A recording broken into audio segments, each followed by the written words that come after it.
Kita beralih ke informasi mancanegara pemirsa. Menempuh pendidikan tinggi di Tiongkok kini menjadi salah satu opsi bagi mahasiswa Indonesia yang difasilitasi dengan beragam beasiswa.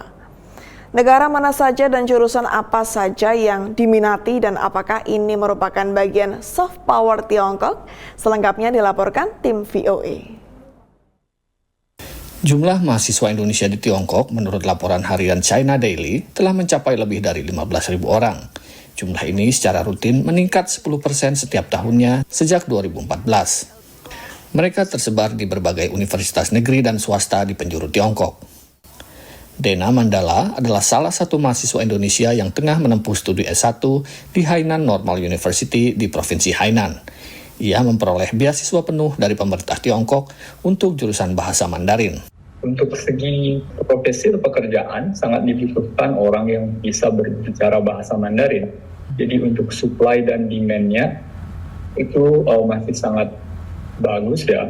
Dalam artian masih jarang yang bisa berbahasa Mandarin, tapi kebutuhan akan orang yang bisa berbahasa Mandarin itu banyak.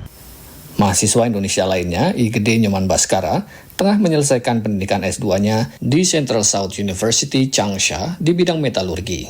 Jadi saya pikir kalau misalnya pindah ke dalam bidang metalurgi itu mungkin ada sedikit, ada beberapa yang harus kita pelajari dari awal lagi, tapi masih dalam bidang teknik, jadi saya mikir masih bisa. Dan juga kedua, mungkin prospek kerjanya juga lumayan baik juga di Indonesia gitu. Alasan ini sejalan dengan meningkatnya operasi perusahaan pertambangan Tiongkok di Indonesia dalam 5 tahun terakhir. Selain alasan tersebut, meningkatnya minat mahasiswa Indonesia untuk belajar ke Tiongkok juga didorong oleh banyaknya kesempatan beasiswa yang ditawarkan oleh pemerintah Tiongkok. Jadi beasiswa yang ditawarkan ini banyak sekali, betul-betul banyak sekali. Ada memang beasiswa Chinese Government Scholarship misalnya, biasanya rekomendasinya itu dari kedutaan besar di negara masing-masing. Nah kemudian ada lagi juga beasiswa-beasiswa yang lain yang memang khusus, misalnya ada beasiswa One Belt One Road yang diperuntukkan untuk misalnya negara-negara yang dilintasi oleh program One Belt One Road ini. Kemudian ada juga beasiswa khusus untuk negara-negara ASEAN. Kemudian ada juga beasiswa dari pemerintah provinsi. Kemudian ada juga beasiswa dari masing-masing kampus. Jadi sebetulnya ada banyak sekali skema-skemanya. Pengamat hubungan internasional memandang kebijakan pemberian beasiswa ini merupakan dampak lanjutan dari menguatnya hubungan Indonesia dengan Tiongkok selama ini. Kalau misalnya ini dalam rangka menanamkan pengaruh, buat saya itu dampak lanjutannya ya, bukan motivasi awalnya gitu. Perlu kita ketahui juga negara-negara besar, makin besar negaranya, maka punya kepentingan geopolitik yang lebih luas, maka dia akan fokus sama human capital di negara mitranya gitu ya, dalam hal ini di Indonesia.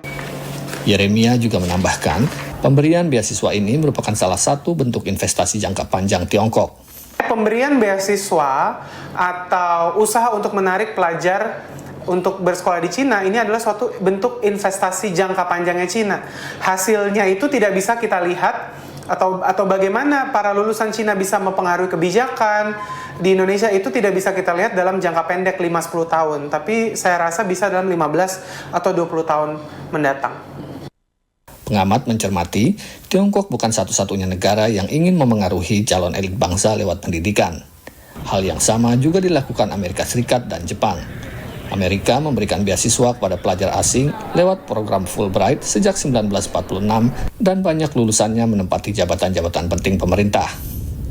Dari Jakarta, Ahadian Utama dan tim VOA.